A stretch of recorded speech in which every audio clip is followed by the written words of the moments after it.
वह आप चीजें बताते भी जाएंगे।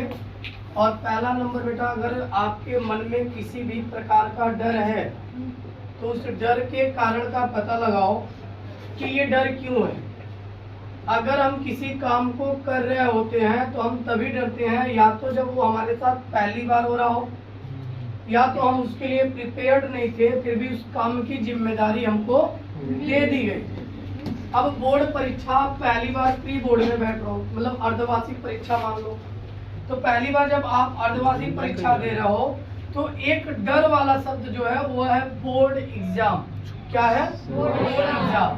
क्योंकि 10th से पहले हमने 9th में, 8 में, 7 में भी पेपर दिया, बट वो डर नहीं मन में आया जो आज है।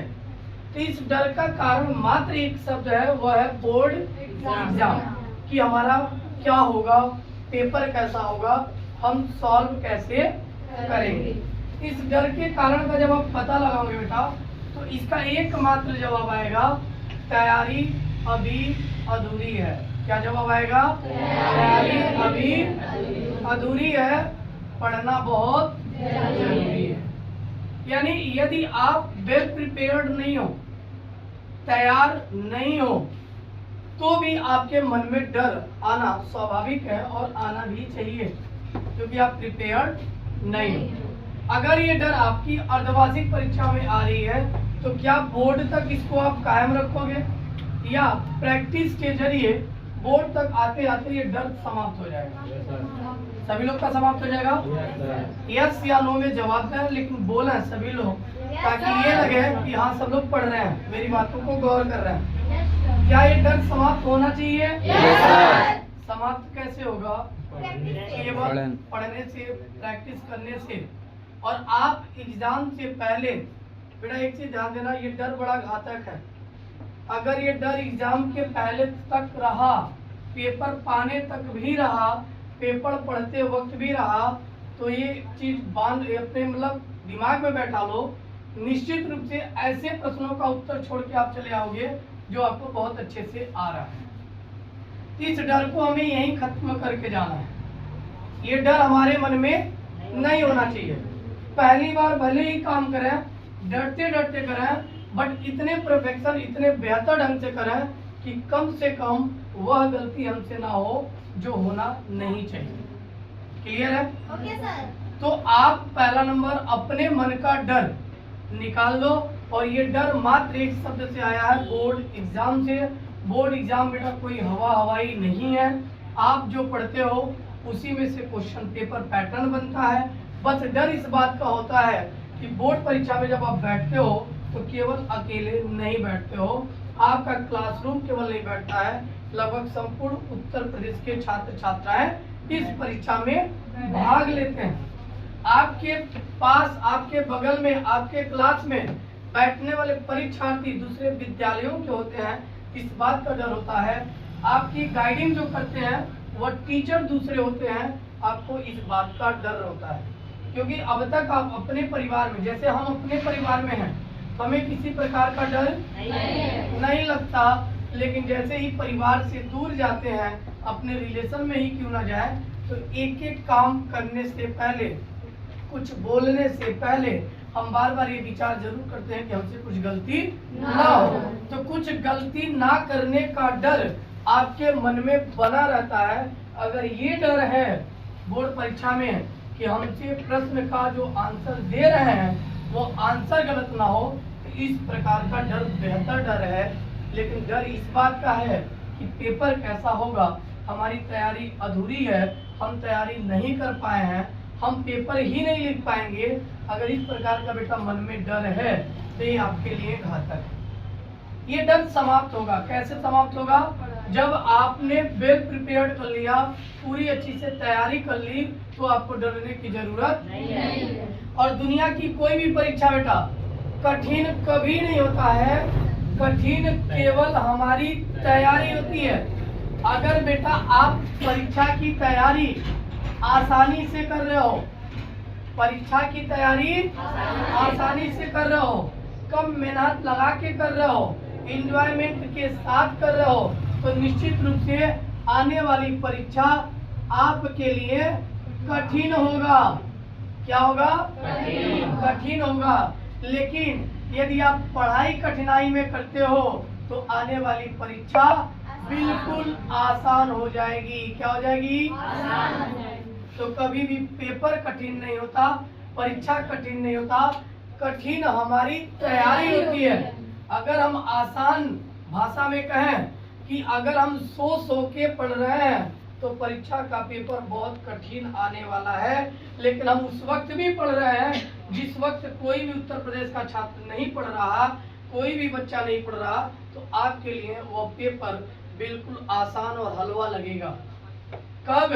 जब आप पढ़ाई कठिनाई से करोगे। कठिनाई का तात्पर्य ये है, हम सुबह जग रहे हैं 2 बजे 3 बजे पढ़ रहे हैं, स्टार्ट कर रहे हैं, और एक बैठने में मैं 4 घंटा 5 घंटा पढ़ रहा हूँ, शाम को पढ़ रहा हूँ, दोपहर में भी पढ़ रहा हूँ, तो आपकी ये पढ़ाई कठिनाइयों से हो रही है। लेकिन हम केवल पार्ट टाइम पढ़ रहे हैं। जैसे आप फुल टाइम जॉब करो तो सैलरी फुल मिलती है, आप पार्ट टाइम जॉब करो तो सैलरी आधी मिलती है। कभी कभी वो भी कट जाता है, गलती से कहा तो छुट्टी ले लिए तो वो भी कट गया। तो अगर आप फुल टाइम पढ़ाई कर रहे हो तो पेपर आपके लिए आसान है, क्योंकि वो जो 100 अंक है वो 100 अंक आपको सैलरी और बोनस के रूप में आपको रिटर्न मिलने वाला है। लेकिन यदि पार्ट टाइम पढ़ाई कर रहे हो तो बोनस जो मिलने वाला था वो भी कट जाएगा, सैलरी का कुछ पार्ट भी कट जाएगा, और शायद वो नंबर आ जाए जो आप अपेक्षा जिंदगी में नहीं कर रहे हो। इसलिए हमेशा हमारी अगर पढ़ाई आसान है तो परीक्षा या पेपर कठिन होता है, लेकिन पढ़ाई यदि कठिन है तो परीक्षा व पेपर एकदम आसान होता है। क्लियर है बात? कोई डाउट? अब आते हैं हम बेटा अपने टॉपिक पे। डर क्या थोड़ा बहुत कम हुआ? यस या नो? थोड़ा बहुत डर कम हुआ? Yes sir. अगर डर कम नहीं हुआ तो इतना जान लेना बेटा, ऐसा ऐसा क्वेश्चन छोड़ के आओगे जो तुमको आ रहा है। डर किस बात का होना चाहिए?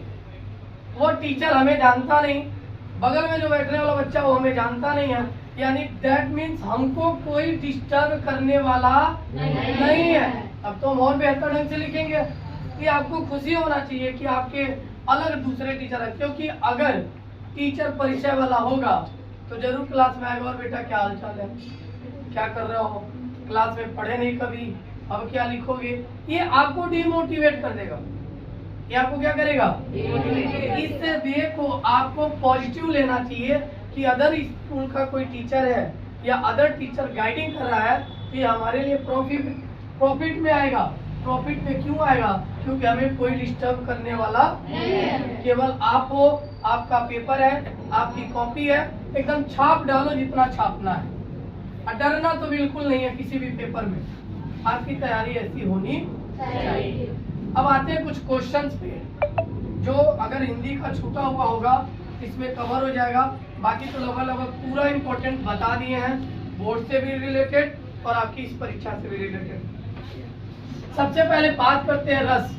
1 नंबर का बेटा जरूर आएगा, रस और उसका अस्थाई भाव में से। जैसे अगर आपसे पूछता है श्रृंगार रस का अस्थाई भाव क्या होता है?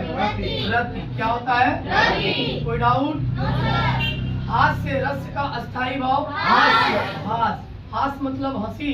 और एक चीज ध्यान देना, कभी कभी बेटा एक एग्जाम्पल देगा और एग्जाम्पल के बाद पूछेगा कि ये किस रस का है। तो अगर आपको पढ़ते वक्त कहीं ना कहीं लगे कि यहाँ हंसने की भावना है, कहीं ना कहीं लगे यहाँ दुख की भावना है, कहीं ना कहीं लगे यहाँ मिलने की भावना है, प्रेम की भावना है, तो जब मिलना वो प्रेम आएगा तो वहाँ श्रृंगार रस होगा।